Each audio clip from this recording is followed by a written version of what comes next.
Merci beaucoup, Frédéric. Quand on parle bootcamp, moi, nécessairement, je pense à Michel Langevin et une remise en forme drastique. C'est drôle. Moi, je pense pas à ça pantoute.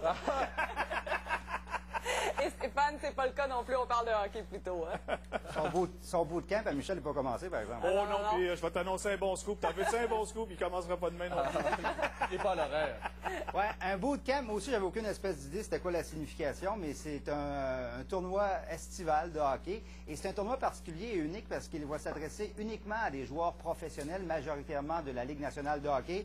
Ça aura lieu du 17 au 19 août prochain, ici à Québec, précisément à l'ancienne Lorette. Ce sera 28 joueurs donc de la Ligue nationale de hockey répartis en 4 équipes, 7 joueurs par équipe, et ça vient en aide à une bonne cause, la Fondation québécoise du cancer. C'est Cédric Desjardins en jaune et gardien de l'organisation de l'Avalanche du Colorado qui a eu l'idée après qu'un proche eût été victime. J'ai perdu mon beau-père l'année passée, puis lui est décédé du cancer, puis ça nous a comme donné un peu le vue sur l'oreille pour faire quelque chose, faire une différence. J'ai fait un petit calcul rapide, là, puis toute la fin de semaine, c'était 6 aux 9 matchs, ça revient à peu près à 3 quelques piastres.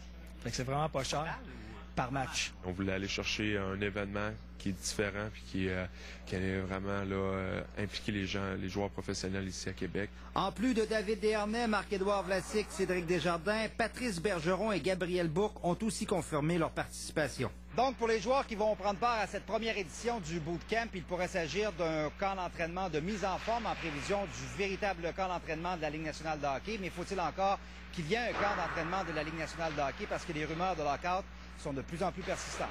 J'ai aucune idée, mais moi je vais me préparer comme si la saison ou le camp va commencer mi-septembre. Si Marc-Édouard Vlasic se préparera comme si rien n'était, n'empêche que les négociations ne sont pas très avancées, voire même pas du tout. On va se préparer en conséquence. Ça sera peut-être le seul entraînement que certains vont avoir, comme tu dis, dans la Ligue nationale. Mais non, personnellement, je pense qu'on devrait être bon pour jouer. Peut-être qu'il va y avoir un délai un peu dans le basketball, mais je crois pas que... J'espère avoir un boulot à partir du mois de septembre. J'aimerais ça qu'il n'y en ait pas de lockout. C'est ça, je veux jouer, mais j'essaie de suivre ça le plus possible. Et ce qu'on devra suivre, c'est l'association des joueurs qui doit bientôt se réunir à Chicago pour jeter les premières bases d'une ronde de négociation. En attendant, il y aura toujours des tournois amicaux comme celui de Québec. Stéphane Turcot pour la chaîne TVA Sport à Québec.